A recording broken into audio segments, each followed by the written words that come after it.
Story 1. My door was never forced open, but my things kept moving. This happened to me in 2017, when I lived in a basement apartment in a quiet part of Portland.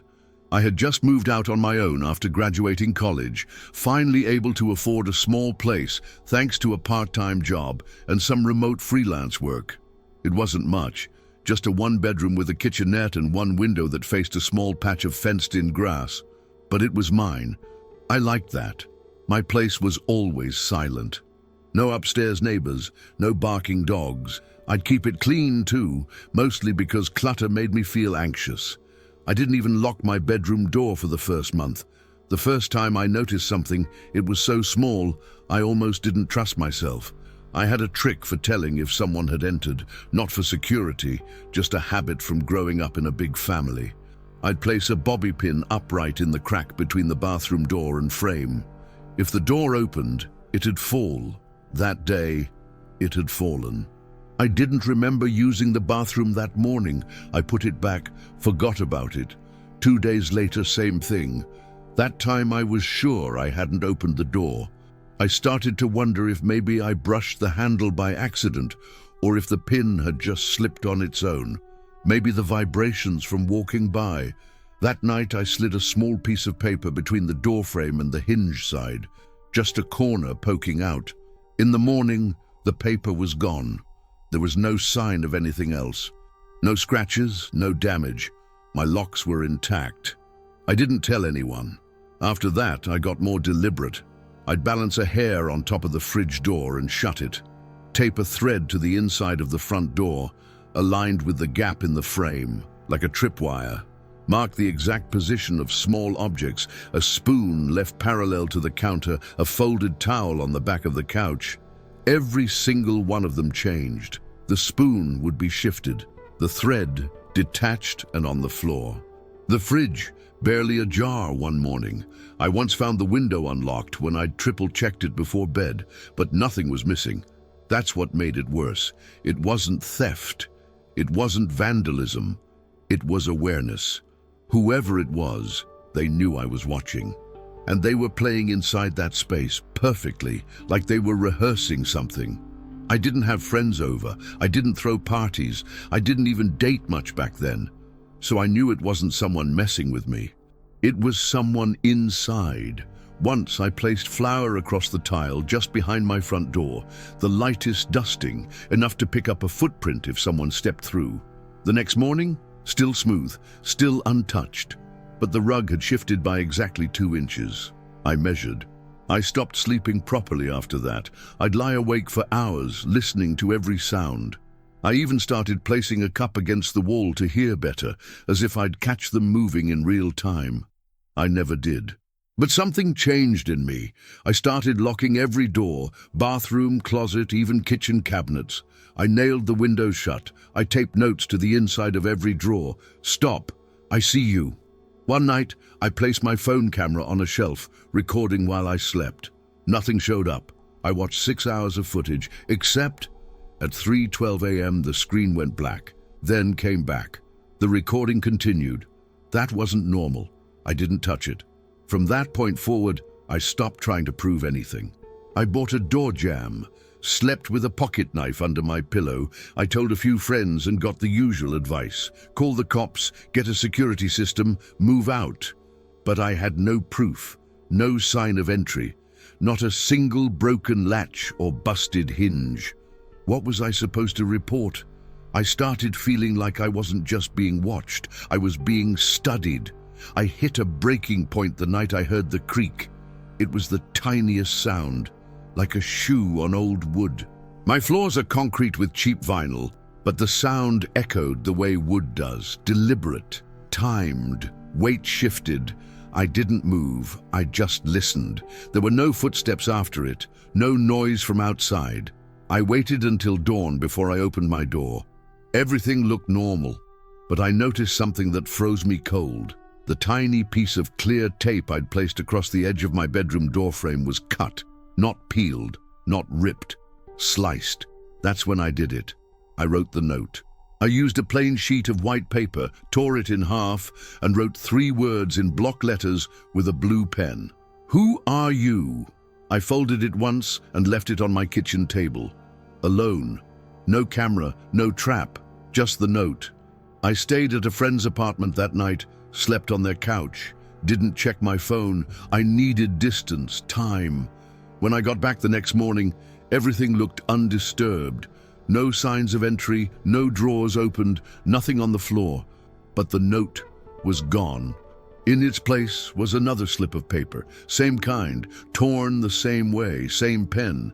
But the handwriting was mine, my exact style, my slant. The spacing between the letters, just one word. Roommate. I stared at it for so long, my coffee went cold. I remember thinking about the implications. Not just that they had come in and left it, but that they had watched me write mine.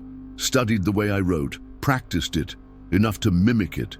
It wasn't about hiding anymore. It was about establishing presence, territory, rules.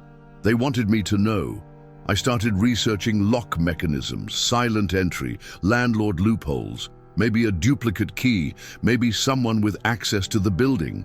My landlord swore there were no spares. He lived out of state, but someone had a key.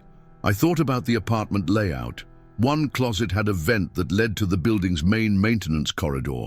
No direct access, but if someone wanted to monitor the inside, I started having headaches.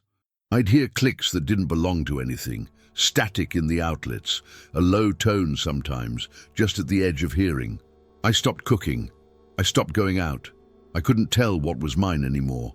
I once found my own toothbrush in the freezer, a sock tucked behind the toilet, my spare keys sitting in the microwave. Then one night, I opened my fridge to grab a bottle of water and found the exact note I had written weeks earlier, the original. "Who are you?" Pressed flat against the back wall with a magnet I didn't own. Eventually, I moved.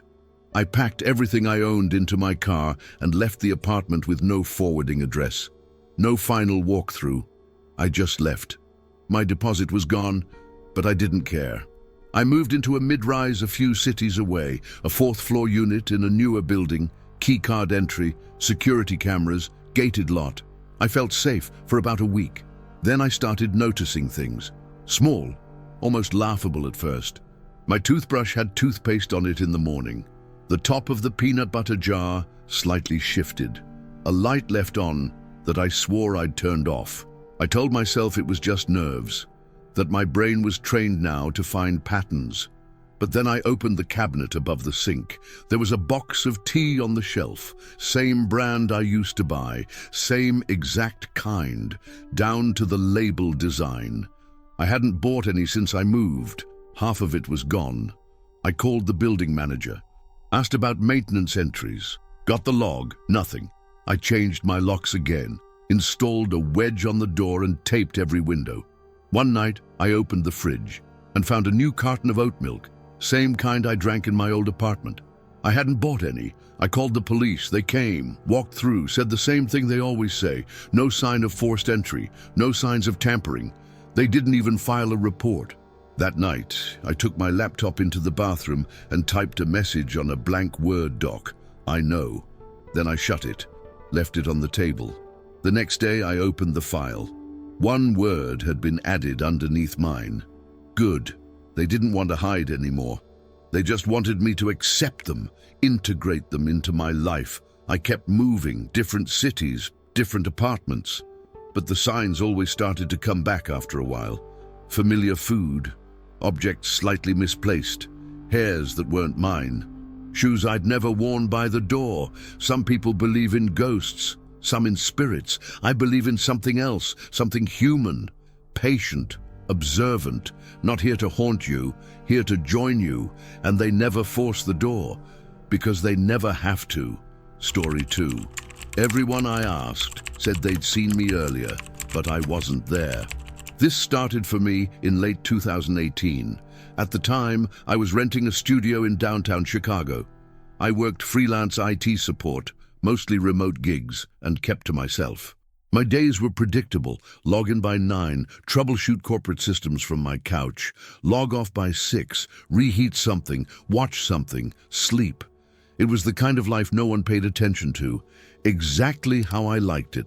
The first sign was a receipt. It was sitting on my kitchen counter when I came home from a late-night walk, folded once. Dated that day. 4390, sandwich shop on Jackson Belvedere. Itemized with a turkey melt, a green smoothie, and bottled water. I hadn't left the apartment all day. I checked the timestamp, 12:41 p.m. I'd been on a call with a client at that exact time, screen sharing and walking them through a remote patch update. I figured maybe a friend had dropped by and left it, but no one I knew had my keys. I checked my door, still locked from the inside. 2 days later, I found another one. This time it was for a bookstore uptown. Same thing, dated that day, 3:17 p.m. I called the store, asked if they remembered me. The woman on the phone hesitated, then said yes. Said I'd come in, asked about a book on Soviet surveillance tactics, browsed for maybe 10 minutes, then left. She described my jacket, said I had a small scar on my chin, said I paid cash. I don't have a scar on my chin, not one that anyone could see. I brushed it off, misidentification, weird coincidence. Then the email started. Password resets for an old account I hadn't touched in years, random logins from local IP addresses that matched mine, a Google alert for my name, tagged in a photo at some kind of tech conference. I clicked the image. It was me, speaking into a mic, mid-sentence, standing on a stage, wearing the same jacket I wore most days. But I had never been to that conference, never submitted a talk, never even heard of it. I scrolled through the rest of the photos in the album. In one of them, I was sitting in a panel audience. In another, I was standing near a coffee booth. I studied my own posture, too familiar to be coincidence. Same nervous way I clutched the cup, the subtle lean in my shoulders. I wasn't hallucinating. Someone out there looked like me, acted like me, wore what I wore, and they were getting ahead of me. One afternoon, I walked into the laundromat 2 blocks from my building. The woman behind the counter smiled and said, "Back again?" I told her this was my first time there. She laughed. "No, you were in just this morning. You left your card on the counter." She handed it to me, my laundry card, mine, with the same tiny crack in the corner I always used to tell which way to swipe it. The timestamp showed the load had ended 2 hours ago. I walked back home, looked through my closet. 2 of my shirts were slightly damp. I didn't remember washing them. That night I checked the apartment door 3 times. I propped a metal chair against the handle. I didn't sleep. I started asking people I barely knew, if they'd seen me around. The barista at the cafe said, "Yeah, I was in yesterday." I wasn't. My neighbor across the hall said I helped her with groceries last week. I didn't. I asked what I said to her. She paused. "You told me your name." She said it wasn't the one I gave her now. She said I'd introduced myself as Daniel. My name isn't Daniel. I bought a security camera. Not for outside, for inside. Motion detection. Continuous recording. I installed one in the living room, another facing the apartment door, and a third pointed at my bed. Every feed backed up to a cloud drive I could monitor from my phone. The first week, nothing happened. No motion alerts, no gaps. Then came Monday. I woke up, opened the feed from the previous night. At 3:12 a.m., the video jumped. A clean skip, 3 minutes gone. The timestamp jumped forward without any buffer. Just a cut. 2:58, 2:59, 3 done. Then suddenly, 3:03, I downloaded the clip. Checked the motion logs. Motion was detected at 3:01, but there was no footage. That's when I noticed the voicemail. It came in at 3:05. No caller ID, but the metadata said it came from my own number. I played it. It was my voice, but lower, slower, as if recorded from inside a small room. "Stop looking," it whispered. "You agreed." That was it. I saved the message, emailed it to myself, forwarded it to a secure backup. I tried to call my own number from a different phone. It went straight to voicemail. No outgoing message. I called again. Still nothing. That morning my laptop was on. It hadn't been the night before. The browser had a single tab open, a forum post dated 7 years ago. Username, DEllis512. Title, Can Someone Be You Before You Are? There were no replies, just the original post. I keep meeting people who've already met me, already talked to me, already been told things I haven't said yet. It's like I've been overwritten, but I still exist. It ended with, if you see this, it means it's starting again. The post was from a forum I used to browse in college. I'd forgotten all about it.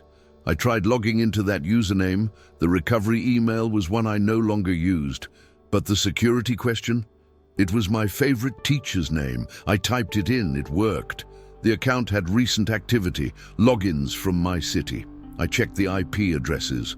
One of them was my own. That night I left my lights on, sat awake with a notepad.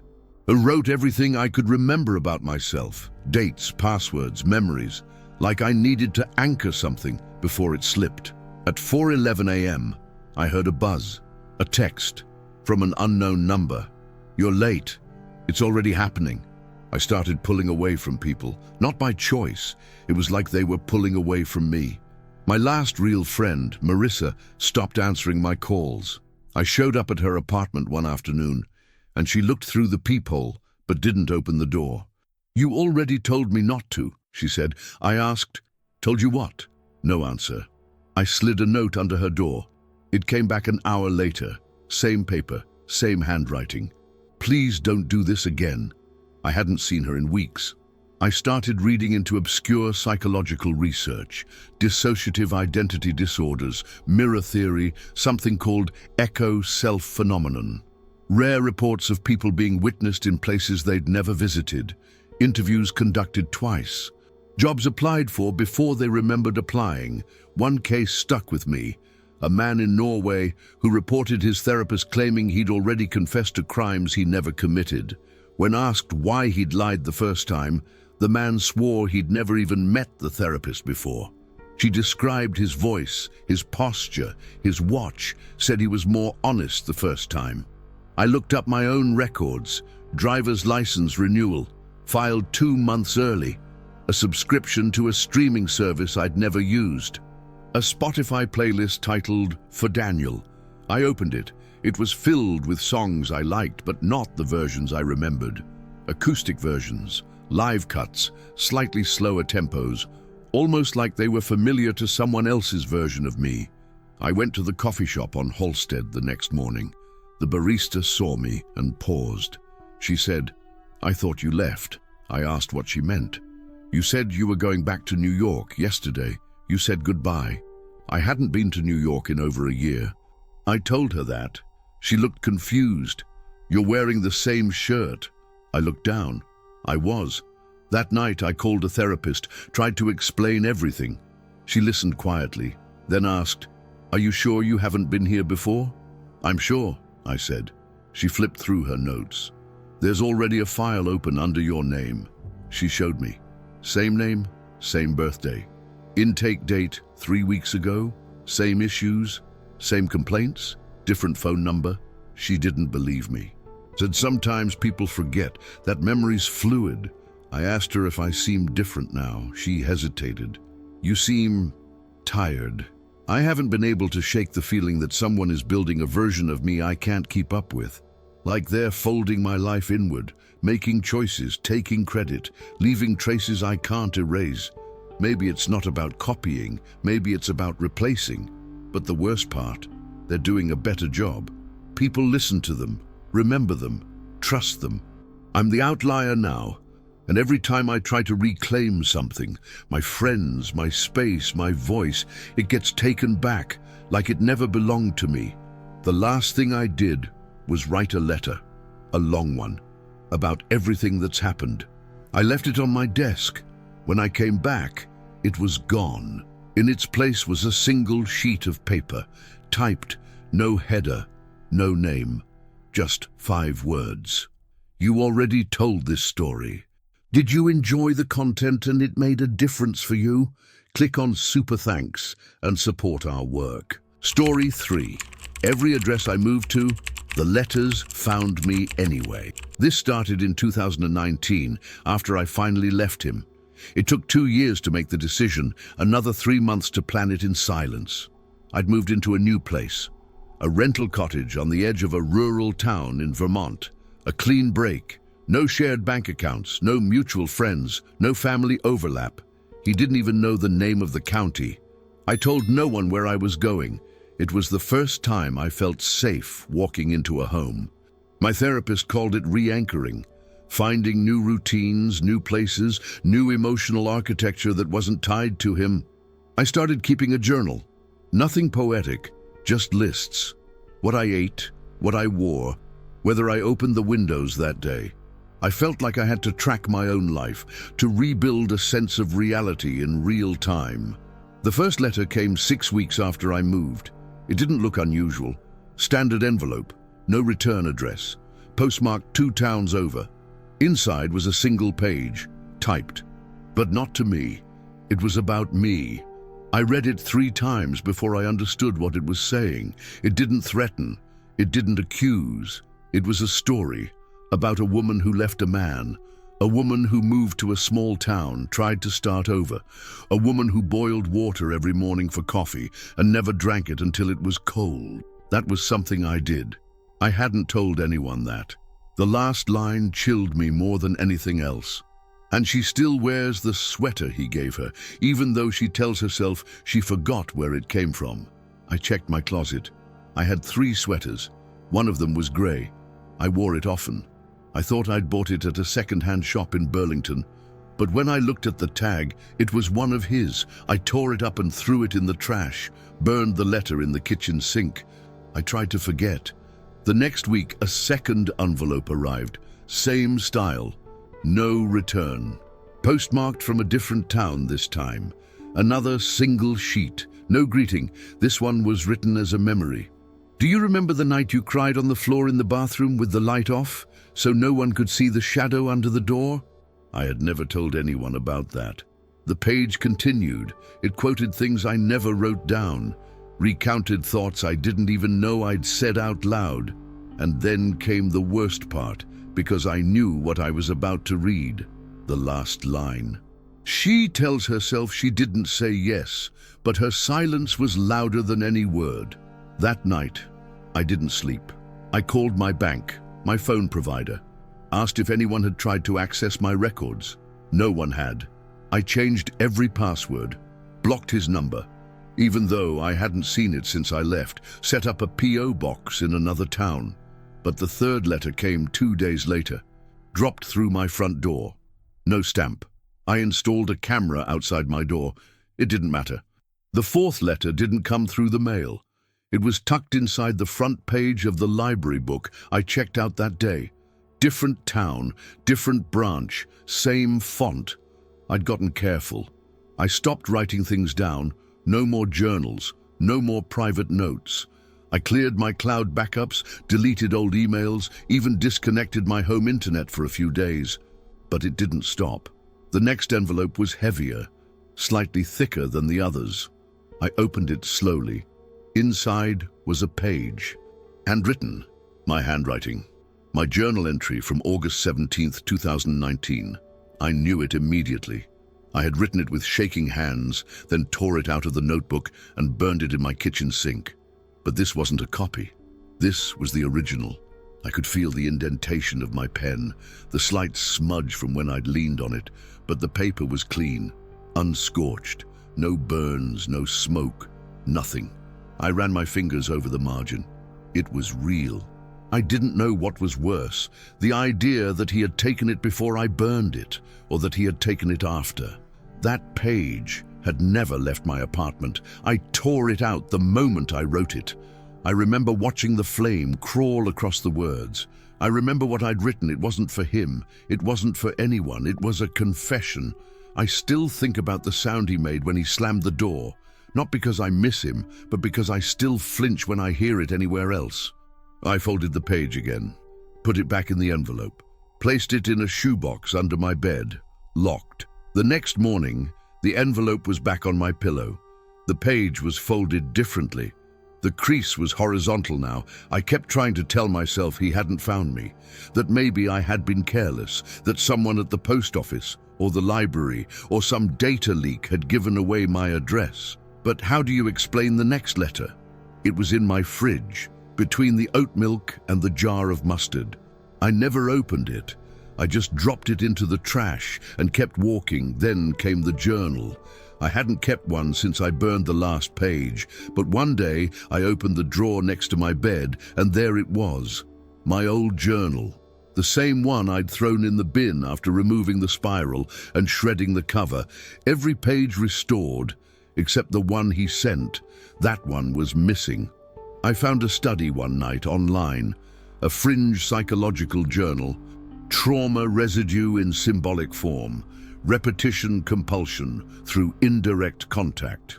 It talked about survivors who experienced recurrence of abuse through non-physical means: mail, books, emails, letters, words. The concept was called symbolic possession. The abuser's control shifting from physical presence to narrative intrusion. Not what they do to you, but what they make you relive, over and over. One section stood out to me. When the survivor begins to think in the voice of the abuser, even their resistance becomes a form of surrender. I read that line twice, then closed the tab and turned off my phone. I moved again.